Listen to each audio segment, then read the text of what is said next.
Upcoming ఎపిసోడ్‌లో అక్షయ్ అయితే అవని వాళ్ళ ఇంటికొస్తాడనమాట. అక్షయ్‌ని చూడగానే అవని అయితే లోపలికి రండి అని చెప్పేసి పిలుస్తూ ఉంటది.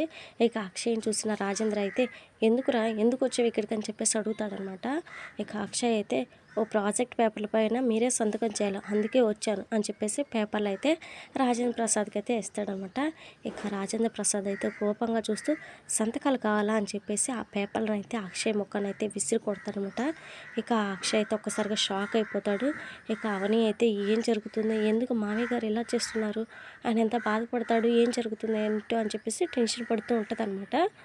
ఇక అక్కడున్న వాళ్ళంతా కూడా చాలా భయపడిపోతూ ఉంటారనమాట. ఎందుకంటే తండ్రి, కొడుకు అలా గొడవ పడటం వాళ్ళైతే ఎప్పుడు చూడలేదు కదా! అలా గొడవ పడుతుంటే ఒకసారిగా చూసి షాక్ అయిపోతారనమాట.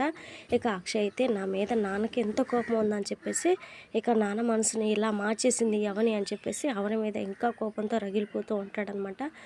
అక్షయ్ మనసు తొందరగా మార్చుకొని ఆమెని, అక్షయ్ ఇద్దరు కలిసిపోవాలని, ఆరాధ్య వాళ్ళ దగ్గరే ఉండాలని మనస్ఫూర్తిగా అయితే కోరుకుంటున్నాను. మీరు కూడా అలానే కోరుకుంటే వీడియోని లైక్ చేయండి. మరి మన వీడియోస్ని కానీ మిస్ అవ్వకుండా చూడాలనుకుంటే ఇంకెందుకు లేటు మరి మన ఛానల్ని సబ్స్క్రైబ్ చేయండి. మరి పక్కనే ఉన్న బెల్ ఐకాన్ కూడా క్లిక్ చేస్తే నేను ఏ పోస్ట్ పెట్టినా అప్పుడు ముందుగా మీకైతే నోటిఫికేషన్ అయితే వస్తుందన్నమాట. ఇంకెందుకు మరి లేటు? సబ్స్క్రైబ్ చేశారా? చేశారని అనుకుంటున్నాను. Thank you friends. మరి ఉంటాను. Bye bye.